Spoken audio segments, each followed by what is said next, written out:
Hey kids, it's me, Marianne Sheridan, your token lesbian, and I am bringing you a Write a Lesbian episode for a couple of reasons. One being a couple of my long-time viewers from way back in the beginning, like 2006, 2007, Myspace days, when Write a Lesbian was a big deal. Well, it was big enough, you know, it was good enough. The size it got was great, and we've been talking about it on my Facebook page, and incidentally, any of my YouTube viewers that are not my Facebook friends, and if you'd like to be my Facebook friends, please feel free to go here somewhere, wherever the link is, to my Facebook page and send me a friend request, and I'll be happy to add you. Unless, of course, your name is Jim Bob, and you've just arrived from Tahiti, and you think I'm beautiful and we should run off and have 16 kids together in Bora Bora, and then when I look on your page, you just joined 5 minutes ago and you have one picture. Yeah, I probably won't accept your friend request, but anybody else pretty much is a go. Anyway, for that, and also because it's Thanksgiving week, and I am very thankful because I know my viewers have always told me this, and you guys are really loyal, and I want to thank you for that, because I know that I haven't done my, I really haven't done Write a Lesbian in several years. Here and there, I think I throw one out, but I haven't totally, I haven't turned my back on it or shut the door on it. I just have so many other things that I'm developing and scribbling down, and of other ideas and stuff for my writing and filming front and back, front of the camera and back of the camera and all that kind of stuff, that, Write a Lesbian kind of got lost in the shuffle, but I'm not going to give up on it, and it's helpful to me, but really, I wanted you guys to know that as much as you say that I inspired you and it helped you get through rough times and stuff like that, you equally inspired me, and that just makes me want to give back more, and that brings me to what my passion is, and this episode. I'm thankful for each of you. It doesn't matter the quantity. I never gave a shit, how many followers I have, how many people like this or don't like that, or say this or don't say that. I mean, yeah, I want to hear, feedback and everything, sure. But the bottom line is the quality, the quality of the connection. I mean, I have some wonderful friendships that came about all these years because of Write a Lesbian. And to know that I helped you, just even if it was some silly-ass, stupid, asinine thing I did that made you laugh for 5 minutes, or forget your troubles, or, maybe it wasn't a solution to anything, but it took your mind away from whatever you were involved with at the time, just enough to give you that little bit of recess from whatever your troubles were, or even if they weren't troubles, just to take your mind away for a little bit somewhere else, and, that's it for me. That is my Oscar moment for me. And yeah, I'm chasing Oscar, but you know what? That is truly my Oscar moment. The thing that I'm chasing now is, of course, yeah, it's my passion, my 53-year passion, my entire life. I'm sure I came out of, my mom in the hospital, with a clapboard. Not the clap, okay? All right, I know some of you, if you see the clapboard and you're going that way, okay? Let's scratch that. This is Thanksgiving week. This is supposed to be a nice, clean episode. What are you thinking? Anyway, yes, I know I induced that thought by saying that, because you maybe didn't even think that. But so what? We know how I am. That's how it is. Anyway, whew, let's get back to the whole theme of this whole thing. As many of you know, 10 weeks ago, well, you wouldn't know 10 weeks ago to the exact time, but I do, for obvious reasons. It's been life-altering, life-changing, and every kind of other thing that you think of adjective to put in there that resembles or comes close to change. That's what's happened. And with everything that happened, now that the dust has cleared a little bit better, a little bit more, I would say, I have my moments, and I let them happen, and that's what you have to do. Don't ever let anyone push you through. If you have to have a good cry, fuck it, you cry. You don't justify it, you don't validate it, you cry. If it takes you from here to eternity to get through something, then so fucking be it. And if somebody around you or people around you don't understand that, tell them to hit the fucking road and pound sand, because it's bullshit. Nobody should be forced through their emotions or how to get through grief or how to get through healing or whatever. You go at your own fucking pace. There is no handbook for any one of us. None of us. Any corner of the earth on how to get through this, and this is the way you do that. No, it's not rigid. It's human. It's your emotions, and you should always embrace them and never, ever let anyone stifle them in you. Okay, that was my public broadcast, public service announcement, okay? Anyway, my point is that, and of course is how I feel from what I've gone through, and I'm hoping that maybe it will touch for some of you, you know, or if it doesn't, any of you, okay, but maybe it'll come up and you'll think about it or whatever, food for thought kind of thing. You know, we put out, at least I do, I talk to God. God is my world, my universe, my everything. I don't run around with a Bible, and I'm not saying anything about people that do run around with Bibles. More power to you, baby. Go run with your Bible. But it's just in me. It's been in me my whole life. My faith is as strong as freaking steel and concrete and every kind of kryptonite and everything you could think of that's strong. It is. And what happened to me just a few days ago is proof of that, and it's something that has always happened for me in my life. But that doesn't mean that I don't fall. I don't get knocked down and the wind knocked out of me. That, you know, my breath is literally pulled out of me because of what's going on in my life. And that was what happened 10 weeks ago when my mother and Giovanni, the same 2 days apart, you know. And, you know, just everything in general in my life has just been like kind of a whirlwind, you know, and not in a real happy kind of way, but it's just been a whirlwind. And so now that there's a point, you know, I go here, I go there, and eventually, hopefully, I come back to a point. And hopefully this is that point. What I want and what I seek and what I hope for, you're asking for, you want a better job, you want, you know, your marriage to be better, or you want to get married, or you want a new car, you know, you need more money, your house needs fixing, your health, this, that, and the other thing. You know, we can put it out there, but, you know, sometimes it doesn't come to us like the bad things that we see happening and we experience happening in our lives.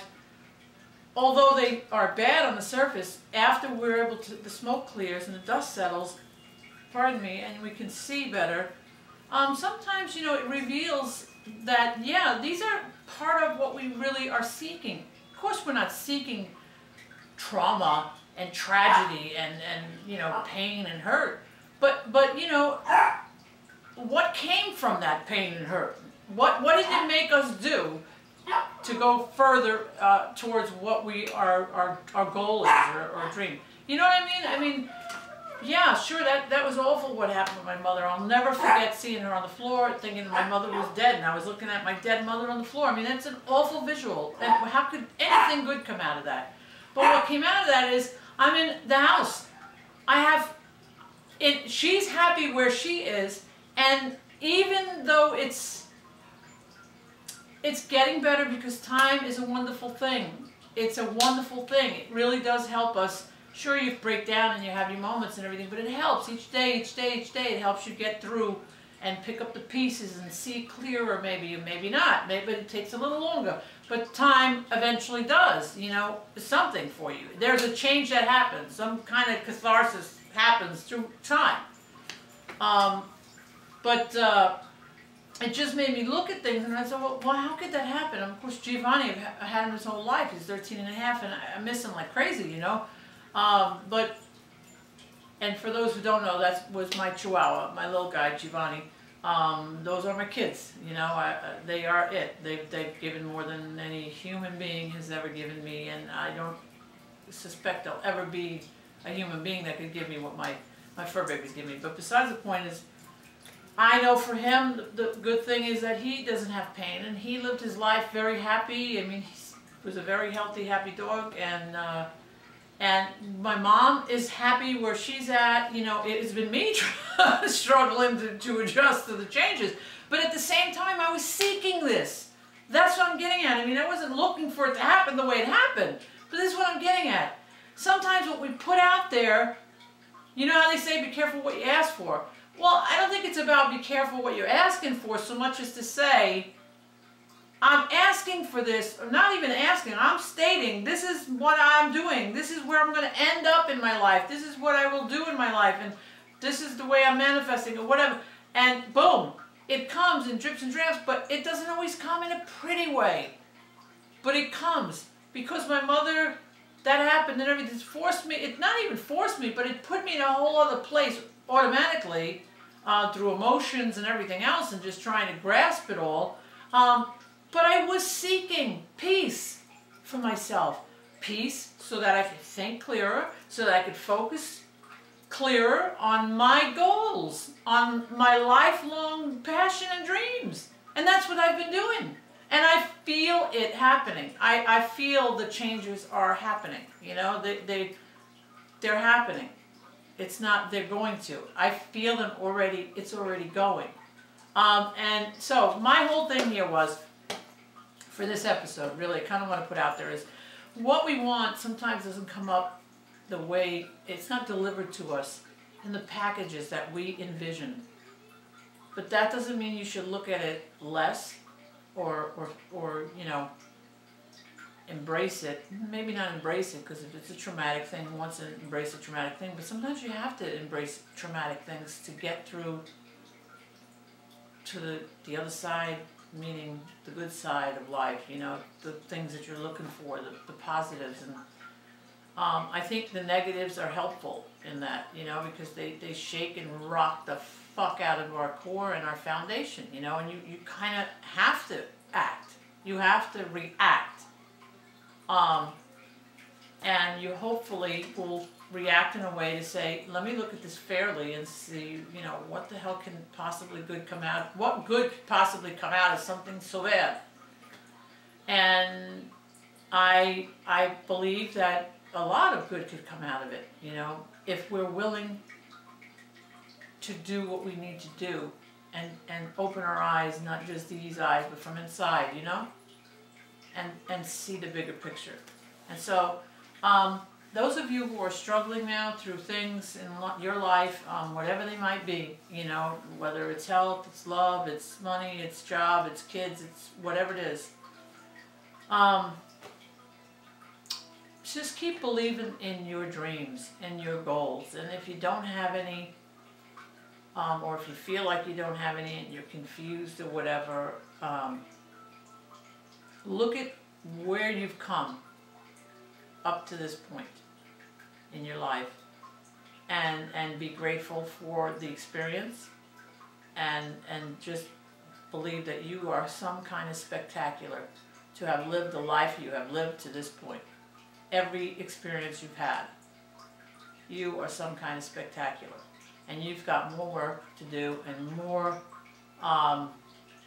mountains to climb, building your legacy to leave here, you know, after you move on and after you exit stage left from here. And so never think that you have nothing to give, or this is for those of you who feel like you don't have any focus or any goals or any, you know, aspirations or anything. You do. It might be muddled and fogged right now, but you do. And look at what you've done.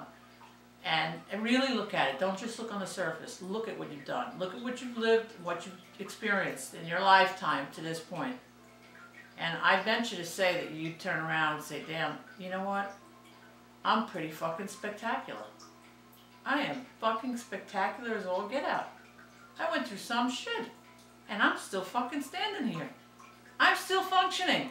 I'm still breathing and thinking and creating. Because every time you get up, you're creating the day for yourself. Whatever it is, however the day ends up being, you're creating it. So you keep creating. And never stop believing how spectacular you are. And you keep on doing whatever you're doing, and you live your life happy. Happy for you. If that's where if your heart and soul is happy doing, you know, coloring in coloring books, or, you know, something very subdued, you know, just sitting and reading books all day.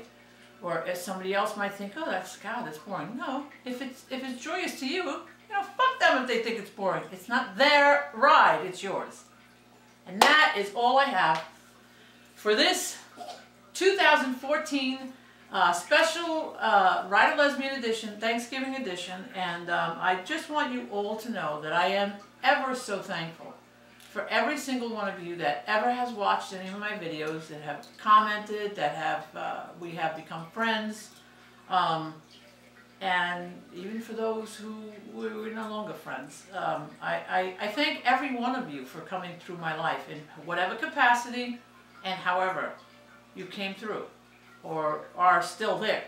I appreciate all of you, and I'm thankful for the experience of every one of you, because each piece of you is added to my puzzle to complete my journey here and to leave my legacy. So, you all have a most wonderful and fulfilling Thanksgiving and beyond, not just for Thanksgiving, and be safe and be true always to you.